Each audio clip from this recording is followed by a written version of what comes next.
할렐루야. 우리 서로 한번 인사했으면 좋겠습니다. 주님의 이름으로 환영합니다 라고 우리 서로 인사하기 원합니다.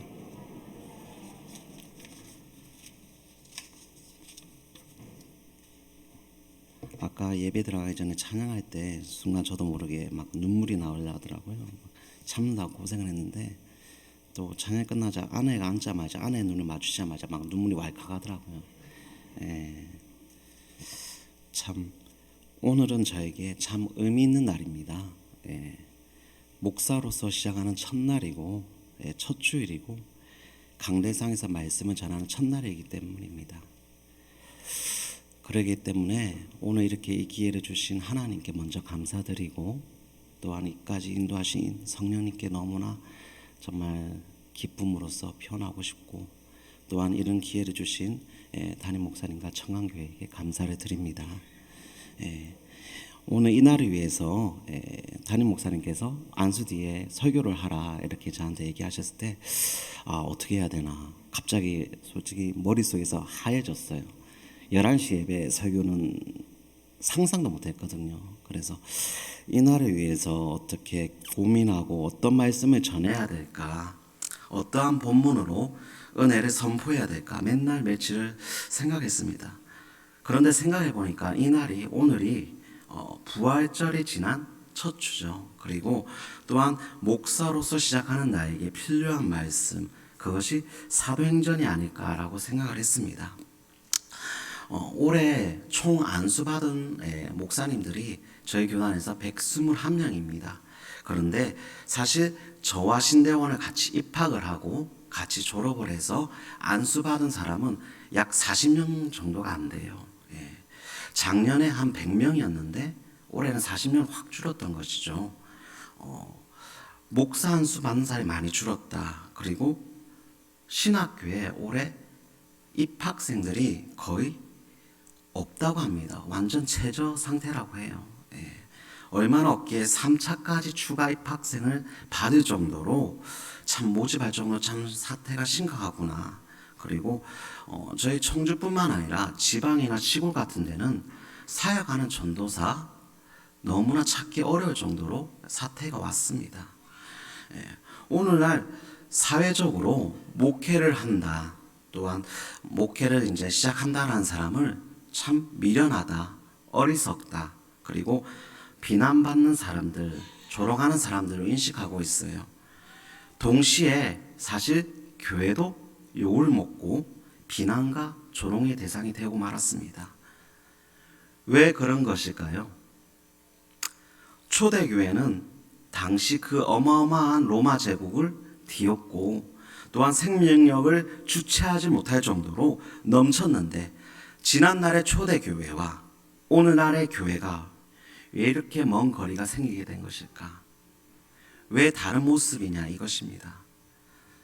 결론부터 먼저 말씀드리자면 우리 자신이 교회로서의 모습을 버렸기 때문입니다. 우리가 먼저 교회에 대한 희망과 꿈을 버렸기 때문이에요. 형식적이고 종교적인 그런 교회의 모습만 남아있기 때문입니다.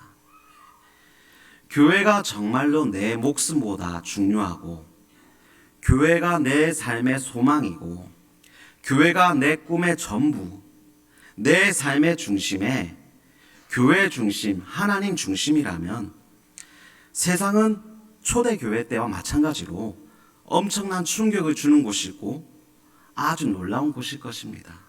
또한 아름답고도 사랑이 넘치는 곳일 것이죠. 교회가 세상에 대해서 도전을 받는 것이 아니라 세상에 대해서 교회가 도전이 되는 것. 그게 원래 교회의 모습, 초대교회의 모습이었습니다. 저는 저희 청광교회가 이 지역에서 또한 청주에서 대한민국에서 소망이 되고 희망이 되고 아름답고 놀라운 이야기가 멈추지 않는 곳이 되기 소망합니다. 진정한 교회만이 하나님을 사랑하고 이웃을 사랑해서 이 땅을 변화시키시고 또한 새롭게 해서 주님이 다시 오기까지 예비하고 준비하는 교회가 될 것입니다. 그렇다면 정확히 교회가 무엇일까요? 물론 우리 눈에 보이는 지금 우리가 앉아 있는 이 건물, 청강교회, 이 건물도 교회입니다. 그런데 그 전에 교회란 에클레시아, 즉 예수 그리스도를 믿는 사람들의 모임이에요. 교회는 바로 나, 너, 바로 옆에 있는 우리인 것입니다. 때문에 교회가 진실로 신령과 진정으로 준비되어 있어야 되는 거죠. 내가 먼저 신령과 진정으로 준비되어 있어야 된다는 겁니다. 여러분, 신령과 진정으로 정말 각자의 삶 가운데 예배하고 있습니까? 또한 이 자리 가운데 예배하고 있습니까? 신령과 진정으로 여러분 각자의 삶 속에서 예수 그리스도를 믿고 고백하고 삶 속 가운데 정말 참된 청지기로서 참 그리스도인으로서 정말 살고 있는지 여러분께 묻고 싶습니다.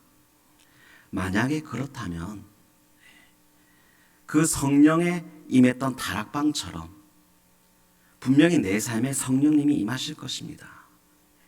마치 끓는 땅에 터져 나오는 용암처럼 아주 뜨겁고 폭발력이 넘치는 그런 성령님이 내 삶 가운데 역사하실 거예요.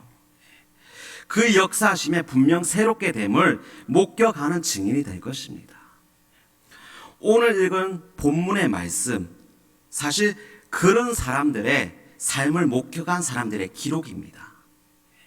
사도행전이란 예수 그리스도를 믿고 따르는 사람들 행적, 즉 죽으시고 부활하시고 승천하셨지만 그럼에도 믿고 따르는 그분 안에서 끊임없이 이루어 가시는 성령님, 그 흔적을 담은 예수님의 기록인 것이죠. 즉 예수님이 함께한 그 기억에서만이 예수 그리스도가 아니라 2000년 전에도 초대교회에도 오늘 이 시간에도 역사하는 그분에 대해서 우리는 믿는 것입니다. 사도행전에 등장하는 인물들에게 큰 특징이 있다면 철저히 성령님에 의해서 조명받았고 성령님에 의해서 인도하심을 받았고 또한 성령님이 함께하는 역사의 현장 가운데 있었다라는 것을 증언합니다. 이런 사람들, 성령님과 함께하는 사람들이 교회가 됨으로써 변화받은 사람이 어떻게 살아가는지, 성령 받은 사람들이 교회가 되었을 때 세상 사람들은 과연 어떠한 영향을 받았는지, 또한 그 교회들이 세상을 어떻게 새롭게 하는지, 그것을 기록한 것이 오늘의 본문 사도행전인 것이죠. 오늘 제가 부족한 입술로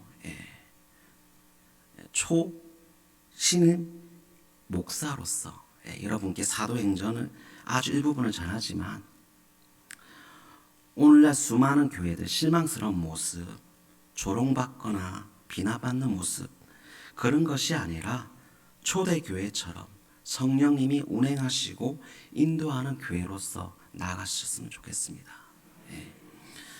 이 땅을 새롭게 하며 날마다 성도들의 삶의 기쁨과 순전한 마음이 전달되어서 우리 이웃들이 그리스도께로 나오는 역사가 우리로부터 시작돼야 되지 않을까요? 사실 그것이 목사로서 시작하는 저의 소명의 시작이고 또한 그리스도께서 우리에게, 나에게 주시는 이 땅에서의 책임입니다. 사도행전에 또 다른 이름이 있다고 한다면 누가행전이라고 해요. 그 이유는 누가복음과 사도행전, 이 동일 저자가 누구냐? 누가입니다. 누가. 이 누가라는 사람이 기록한 말씀이기 때문이에요. 누가 이 당시 교회가 왕성하게 활동할 때 로마로부터 엄청난 박해가 있었습니다. 그때 교회 소속에 있는 데오빌로라는 하나님의 사랑받는 로마 군인, 로마 관리로 추정되는 사람에게 동료하고 믿음의 경주에 승리하길 원했던 그 편지, 그 증거로서 누가복음 1장 1절부터 3절, 그리고 사도행전의 1장 1절에서 2절, 이 내용의 시작이 데오빌로 카카 혹은 데오빌로, 이 사람으로 시작하는 겁니다. 그런데 왜 누가복음에서는 데오빌로 카카인데 사도행전에서는 데오빌로로 시작합니다. 왜 그런 것일까요? 그 사람이 지위를 잃어버린 걸까요? 아니면 박탈당한 것일까요? 그것이 아니라 육식대기에 누가복음을 기록받았을 때에는 이방인 개종자로 시작된 지 얼마 안 된 그런 사람이었기 때문에 카카라는 호칭을 썼지만, 사도행전 기록을 받았을 때는 이미 교회의 일원으로서 왕성히 활동을 하는 데오빌로였기 때문이었죠. 아마 데오빌로는 나날이 로마 정부로부터 박해를 받는 교회 구성원들, 그 구성원들이 사자밥이 되고 화형을 당하고 사람들로부터 돌팔매를 당하고 그런 것을 목격을 하고 참 신앙 지키기가 쉽지 않았을 거예요. 그런 그를 위해서 누가는 누가복음과 사도행전을 기록하고 전달함으로써 그에게 끊임없이 교회로서 정말 책임을 잊지 말아 달라, 그런 당부를 전하고 싶었던 거예요. 누가복음의 첫 시작 1장 1절에 보시면 이루어진 사실이라고 기록되어 있습니다. 여러분, 성경은 사실입니다. 사실을 기록한 것이에요. 어디 설화도 아니고 상상력으로 지은 글도 아니고 철학도 아닙니다. 성경은 사실입니다. 우리는 너무나 이 사실에 대해서 쉽게 외면합니다. 세상의 사실에 대해서는, 상식에 대해서는 당연함과 확실함, 이것을 가지고 생각을 하는데 성경의 사실에 대해서는 의심과 불순종이 있습니다. 누가는 사실만을 기록했어요. 누가가 어떠한 사람입니까? 누가는 직업이 의사였던 사람이라고 합니다. 아주 철저하고도 꼼꼼한 성격을 가지고 있을 겁니다. 특히 누가복음에서는 의사로서의 시선으로서 예수님의 치유 사건이 정말 놀랍구나, 그래서 의사의 입장으로서 아주 세밀하게 그리고 정말 자세하게 기록했다는 것을, 이것이 사실이다라는 것을 알려주는 거예요. 누가는 의사였지만 역사 기록자 그 못지않게 기록했습니다. 12사도들처럼 바로 옆에서, 예수님 옆에서 있지 않았지만 예수님을 따르는 무리 중에 한 사람으로서 예수님이 명하신 모든 것을 최선을 다해서 기록했음에 사도행전 1장 1절과 2절에서 그것을 말하고 있는 것입니다. 특히 사도행전을 자세히 보시면 부활 사건을 제일 먼저 거론함으로 인해서 초대교회의 신앙이 부활로부터 시작이었다라는 것을 알고 있는 거예요. 즉 부활은 사실인 것입니다. 할렐루야. 부활이라는 이 사실을, 이 기록을 누가가 첫 번째 누가복음에서는 마지막에 기록하였고, 두 번째 기록 사도행전에서 기록함으로써 사도행전 시작할 때 기록함에 예수 그리스도의 부활 사건은 초대교회의 시작이었다라는 것을 알리는 겁니다. 우리 기독교는 부활의 종교입니다. 부활 사건이 아니면 사실 아무런 희망도 기쁨도 우리에게 없는 것이죠. 반면에 부활 사건이 기독교에게 있기 때문에 우리에게는 어떠한 고난과 고통과 정말 힘듦이 있을지라도 분명히 희망과 기쁨이 있다는 거예요. 단순히 십자가의 사건, 희생의 사건만 있더라면 우리 기독교는 존재할 수 없습니다. 십자가의 죽음과 부활은 하나의 동전 같아요. 양면 동전 같습니다. 십자가의 죽음이 있기 때문에 부활이 가능한 것이고, 부활이 당연하기 때문에 십자가의 죽음을 그리스도께서 감당할 수 있었던 것입니다. 그리스도께서 교회의 머리 되시고 우리는 그분의 몸에 붙잡힌 지체이시죠.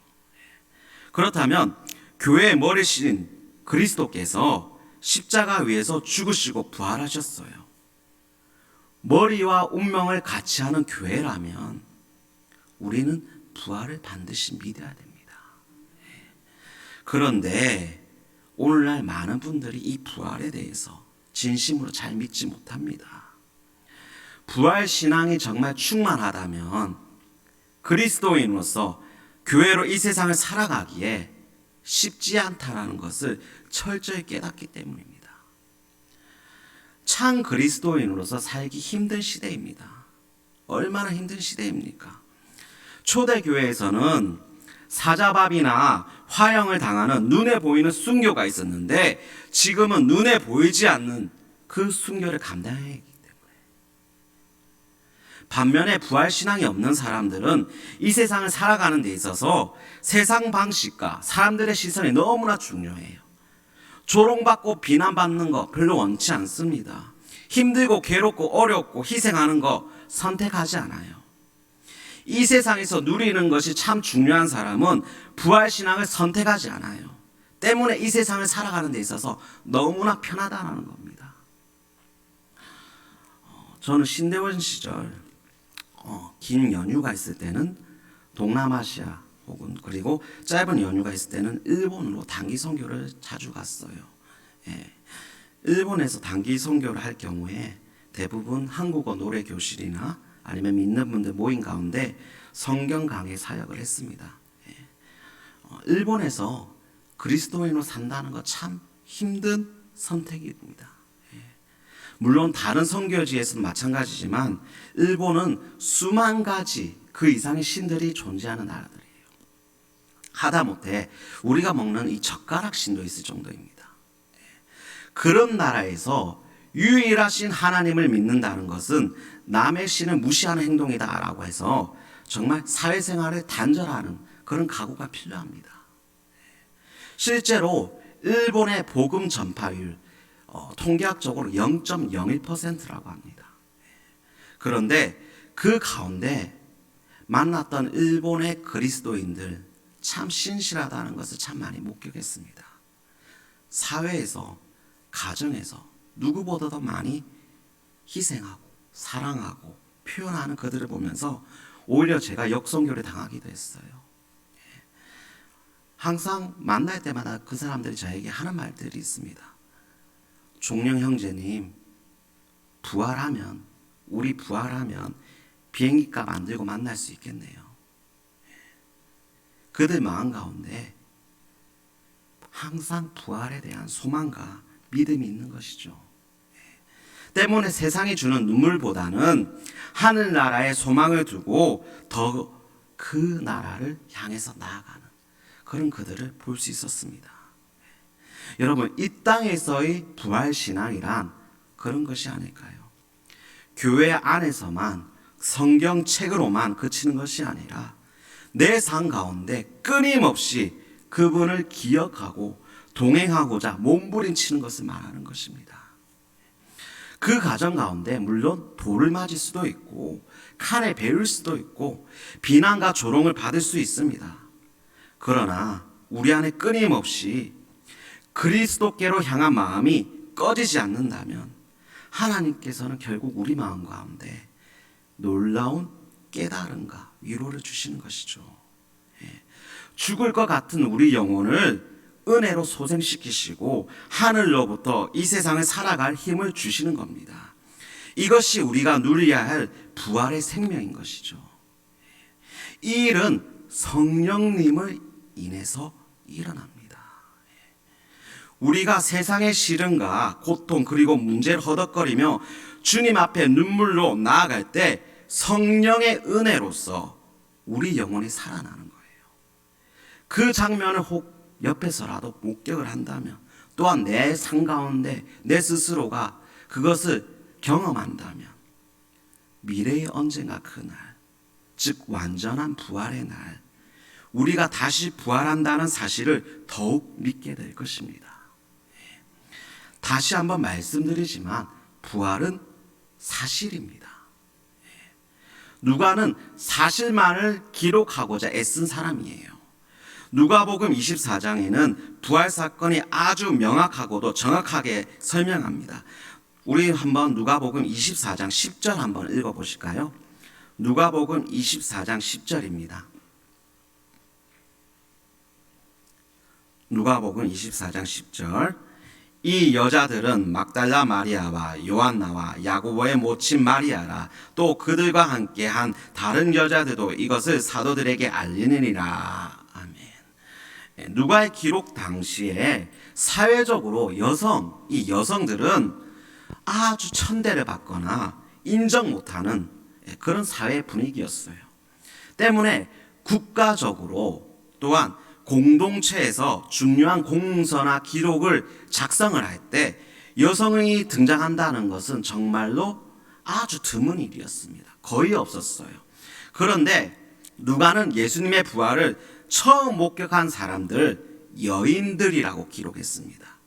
왜 굳이 누가복음에서 누가가 사회적으로 인정받지 못하는 여인들을 들추면서 기록했을까? 바로 사실이기 때문이죠. 사실 그대로 기록하고자 노력했기 때문에. 바로 뒤에 아까 방금 읽었던 누가복음 바로 뒤에 예수님의 부활 목격에도 사도들은 믿지 않는다라고도 기록했습니다. 예수님의 부활 사건을 목격하고 감격에 넘치는 여인들과 비교해서 직속 제자들이 믿음의 부재가 있다. 이것을 기록한다는 것은 누가는 사실 그대로 적고자 노력했던 거예요. 여러분 여기서 중요한 것을 우리는 알 수 있습니다. 예수님의 직속 제자들도 믿지 않았다는 겁니다. 부활을 믿지 않았다는 겁니다. 예수님의 공생의 기간, 특히 십자가의 사건이 있기 직전까지도 우리 예수님께서 부활하신다라는 것을 분명히 알려줬는데 제자들이 믿지 않았다는 거예요. 여러분 2000년이 지난 오늘날 예수님께서 죽으시고 부활하셨다는 것을 믿는다는 것은 엄청 기적입니다. 엄청난 은혜인 것이에요. 예수님의 제자들도 믿지 않았는데 도마처럼 부활하신 주님을 보고 느꼈음에도 의심했던 제자들도 있는데 우리는 그것을 보지도 않고도 믿는다고 고백합니다. 이것은 하나님 은혜가 아니면 할 수 없는 신앙 고백인 것이죠. 여러분 그런데 이 신앙 고백에 있어서 우리는 또한 그 고백에 따른 얼만큼에 따른 행위가 있냐 이 말입니다. 얼만큼의 신앙의 생활을 가지고 있는가입니다. 얼마 전 한국교회 목회 데이터라는 통계 발표 자료에서 저는 충격적인 주제를 보았습니다. 바로 대한민국 교회 청년들 3명 중 1명 이상이 10년 뒤에는 교회 문도 만지지 않겠다라는 겁니다. 안 그래도 적은 다음 세대인데 점점 줄어들고 있는 이 젊은 층인데 왜 그들마저 이렇게 교회에 등을 돌린 것일까? 내용을 자세하게 보니까 교회 지도자들의 권위적인 태도, 또한 교인들의 사랑의 부재, 그리고 목회자들의 도덕성 부재 등이 문제였습니다. 참 마음이 아팠어요. 속상했습니다. 우리 교회 청년들도 사실 참 모이기 쉽지 않아요. 코로나로 인해서 취업이 더욱 힘들다 보니까 주일날 일자리 때문에 일자리 준비해야 돼요. 취업 준비해야 되는 청년들이 많아져요. 동시에 취업이 안 되니까 자존감에 상처를 받아서 안 나오는 청년도 있습니다. 또 취업이 됐다고 연락이 오면 대부분 경기도나 수도권으로 가요. 그런데 더 자세히 교제를 하다 보면 알 수 있는 것이 사회적으로 또래 집단에서 이 교회에 대한 부정적 영향이 있기 때문에 나오는 게 쉽지 않다는 거예요. 또한 청소년들 사이에 교회를 다닌다고 티를 내며 왕따를 당하기도 한답니다. 어디 이게 우리 아이들, 우리 학생들만의 문제일까요? 나와 상관없는 문제라고 생각하십니까? 아니에요. 절대 아닙니다. 우리의 문제이고 우리 교회의 문제이고 크게는 오늘날 우리 모든 교회의 문제인 것입니다. 교회가 정녕 부활 신앙을 가지고 그 믿음의 고백대로 살아간다면 결코 이런 모습이 나타나지 않을 겁니다. 분명 생명이 넘치고 소망이 넘치는 게 교회이기 때문이에요. 저는 성경의 가르침을 배우고 여러분에게 나눌 목회자로서 이거에 대해서는 확신을 가지고 있습니다.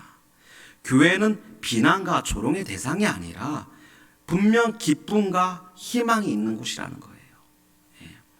그것은 그리스도, 예수 그리스도의 부활을 가진 교회만이 가능할 것입니다. 부활이 없는 교회는 죽음만이 남아있어요. 부활이 없는 교회는 고통과 고난만 남아있습니다. 부활이 없다면 우리 얼마나 불쌍한 사람입니까? 여러분, 우리 하나님이 어떠한 분입니까? 바로 산자의 하나님입니다. 아브라함과 이삭과 야곱, 하나님은 산자의 하나님이라고 하셨어요. 때문에 예수님은 십자가에서 멈추지 않았습니다. 생명을 가지고 분명히 무덤에서 일어나셨습니다.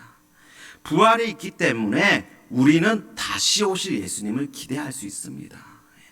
부활이 있기 때문에 성령님께서 다시 오실 예수님에 대해서 우리의 중보자가 되셨어요. 성령의 세례는 이 땅에 오실 예수님을 우리가 준비하는 자임을 증거하는 거예요. 여러분, 정말 성령의 세례를 믿습니까? 또한 받으셨습니까? 그렇다면 우리는 어떻게 살아야 될까요? 오늘 본문의 사도행전 1장 8절 우리 같이 한번 읽어보시겠습니다.